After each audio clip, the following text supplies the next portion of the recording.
ఇక్కడ ఇచ్చేసిన గెస్టులందరికీ, అలానే international athlete Korada Mrudula, income tax officer, మా ఫ్రెండ్ అండి, తను నా బెస్ట్ ఫ్రెండ్.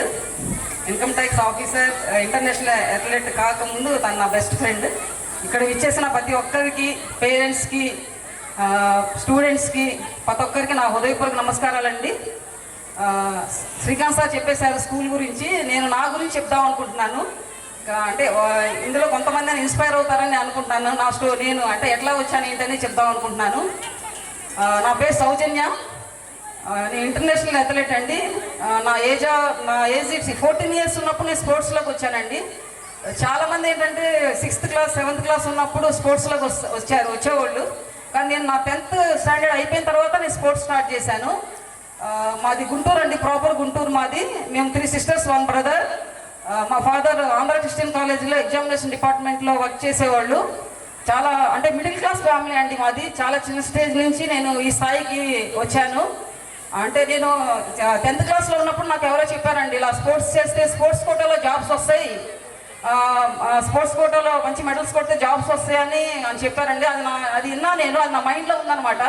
కానీ 10th స్టాండర్డ్లో నేను స్పోర్ట్స్ చేయగలనా లేదా అనేది నాకు ఏం తెలీదు.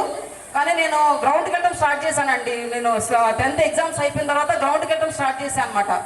అట్లా నేను గ్రౌండ్కి వెళ్ళిన తర్వాత ఒక మేడం, ఒక కోచ్ నన్ను చూసి, నువ్వు మంచి హైట్ ఉన్నావు, మంచిగా చేయగలవు, నేను ప్రాక్టీస్ చేయిస్తానని నాతో ప్రాక్టీస్ చేయించారండి. 2003లో నేను ఇక్కడ sports authority of India Hyderabad sports హాస్టల్లో నాకు సీట్ వచ్చిందండి సెలక్షన్స్కి వెళ్ళినప్పుడు. అక్కడి నుంచి నా లైఫ్ జర్నీ స్టార్ట్ అయిందండి. 2003లో నేను first junior Commonwealth Melbourne Australia select అయ్యానండి. ఆ టైంలో అంటే చిన్న విలేజ్ నుంచి రావడం వల్ల పాస్పోర్ట్ అవన్నీ ఏం ఉంటుంది అవన్నీ ఏం తెలియక నేను ఆ కాంపిటీషన్ మిస్ అయ్యాను.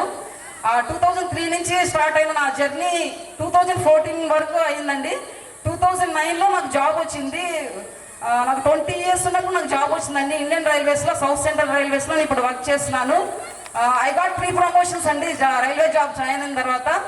ఇంకా ఓన్లీ 1 ప్రమోషన్ ఉంది. నా ఏజ్ ఆఫ్ 20 yearsలో వచ్చిందండి. ఇవన్నీ ఒక రోజులో వచ్చినాయి కాదండి. నాకు మా పేరెంట్స్కి ఏం చెప్తున్నానంటే, మీ పిల్లల్ని ఏ సబ్జెక్ట్లో దేంట్లో అయితే ఇంట్రెస్ట్ ఉందో దాంట్లో మీరు ప్రోత్సహించాలండి. మీరు ఇక్కడ వచ్చిన పేరెంట్స్ అందరూ ఇన్స్పైర్ అవుతారని అనుకుంటున్నాను. తర్వాత ఇక్కడ శ్రీకాంత్ సార్ స్కూల్లో స్టడీస్, ఎడ్యుకేషన్ మొత్తం అన్నీ చూసుకుంటారు. నేను స్పోర్ట్స్ విషయంలో నేను మాటిస్తున్నానండి. ఎవరైతే మంచిగా స్పోర్ట్స్ చేయగలరు అన్న వాళ్ళని నేను తీసుకొని కోచింగ్ ఇస్తానండి. నా సైడ్ నుంచి నేను సపోర్ట్ చేస్తాను. వాళ్ళొక స్టేట్లో నేషనల్ ఇంటర్నేషనల్ స్థాయికి తీసుకెళ్ళడానికి నేను సపోర్ట్ చేస్తానండి. ఈ నెక్స్ట్ అకాడమిక్ ఇయర్ నుంచి నేను స్టార్ట్ చేస్తానండి. తర్వాత నేను చెప్పాలనుకుంటున్నాను, నా ఫ్రెండ్ మృదుల 2003లో తను కూడా కేంద్రీయ విద్యాలయం బెంగళూరులో చదువుకొని హైదరాబాద్ హాస్టల్కి వచ్చిందండి.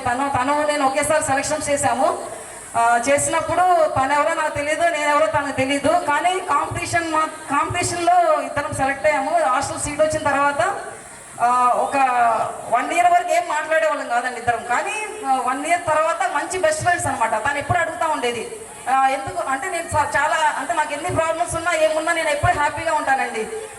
ఎప్పుడు అడిగేదన్నమాట, నువ్వు ఇంత హ్యాపీగా ఎట్లా ఉంటావు, నీకేం ప్రాబ్లమ్స్ లేవా, అది ఇది అడిగేది. ఆ తర్వాత నేను ఎర్లీ మార్నింగ్ కొంచెం తొందరగా వెళ్ళిపోయానండి గ్రౌండ్కి. ఎందుకంటే నేను సాయి హాస్టల్ బేగంపేట నుంచి రైల్వే గ్రౌండ్కి వెళ్ళడానికి 3 rupees అండి టికెట్. అప్పుడు బస్ టికెట్ 3 rupees. నా మైండ్లో ఏముండదంటే, ఆ 3 rupees ఉంటే నేను వచ్చినప్పుడు బనానా కానీ ఏమైనా మంచి డైట్ తీసుకోవచ్చు, అట్లా ఆలోచించి అక్కడ వరకు ఎర్లీ మార్నింగ్ రన్నింగ్ చేసుకుంటే వెళ్ళిపోయానండి. ఆల్మోస్ట్ 5 kilometers ఉండేది. ఆ తర్వాత నా ఫ్రెండ్ ముద్దులు అడిగింది అనమాట, ఎందుకు అంత పొద్దున్నే వెళ్తున్నావు, నువ్వు ఎక్స్ట్రా ప్రాక్టీస్ ఏం చేస్తావా అంటే నేనే చెప్పేదాన్ని కదండి. ఎందుకంటే మా ఫైనాన్షియల్ కండిషన్ అట్లా ఉండేదన్నమాట అప్పుడు. అయితే తను తర్వాత 1 year తర్వాత తను చెప్పానమాట, ఇట్లా అంటే తను అనింది, ఎందుకు ఇన్ని రోజులు నాకు ఎందుకు చెప్పలేదు. ఆ డే నుంచి అండి 1 year అయిపోయి, ఆ 1 year స్ట్రగుల్ చేశాను. ఆ 1 year తర్వాత ఏ రోజు కూడా నేను స్ట్రగుల్ చేయలేదండి. ఒకటే లైఫ్లో ఒక మంచి ఫ్రెండ్ దొరకడం చాలా అదృష్టం. నా లైఫ్లో తను ఉందండి. ఇప్పుడు ఈ రోజు కూడా బెస్ట్ ఎవరంటే తనే చెప్తాను నేను, మృదుల అని. తర్వాత అంటే చిన్నప్పటి నుంచి పడిన స్ట్రగుల్స్కి దేవుడు నాకు చాలా ఇచ్చాడు. మా హస్బెండ్ శ్రీకాంత్, నా హస్బెండ్ దొరకడం నాకు చాలా అదృష్టం అండి. అది అంటే నేను గాడ్ గిఫ్ట్ అనుకుంటాను. అంటే నేను పడిన స్ట్రగుల్స్ అన్నిటికీ లైఫ్ పార్ట్నర్ నాకు మంచిగా వచ్చారండి. తర్వాత ఇక థ్యాంక్ యూ ఇంతసేపు విన్నందుకు. ఇక్కడ ఇచ్చేసిన ప్రతి ఒక్కరికి నా హృదయపూర్వక ధన్యవాదాలండి. పేరెంట్స్కి చాలా చాలా చాలా చాలా థ్యాంక్ యూ అండి. చాలా సపోర్ట్ చేస్తున్నారు. ఫర్దర్గా ఇంకా మంచిగా స్కూల్ని మంచి పొజిషన్ తీసుకొని వస్తామండి.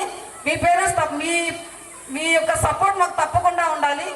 Thank you very much. తర్వాత మా నైబర్స్ అండి, నేను జస్ట్ కాల్ చేసి చెప్పాను రావాలంటే ఇట్లా అంటే ప్రతి ఒక్కళ్ళు వచ్చారండి చెప్పగానే. తర్వాత మా రిలేటివ్స్ ఉన్నారండి అక్కడ. తర్వాత మా అత్తయ్య గారు, మా వదిన అందరూ నిజామాబాద్ నుంచి వచ్చారండి. అక్కడి నుంచి ఒక మాట చెప్పగానే అందరూ వచ్చారండి. థ్యాంక్ యూ అందరికి వచ్చినందుకు ప్రతి ఒక్కరికి థ్యాంక్ యూ వెరీ మచ్ అండి. Thank you. మీకు కూడా థ్యాంక్ యూ సో మచ్ అండి. ఎందుకంటే